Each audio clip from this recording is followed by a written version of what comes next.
Just caught that. Just jumped on the camera. Come back here. Just caught that green tree frog. Here's an invasive Cuban tree frog.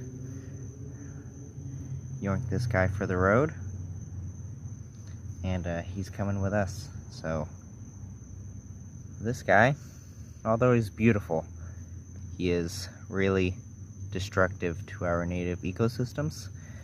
Believe it or not, these guys can grow up to 5 inches, sometimes even 6 inches. So they get pretty big, and they'll eat the native frogs and anything they can get their hands on. So, yep, see you guys later.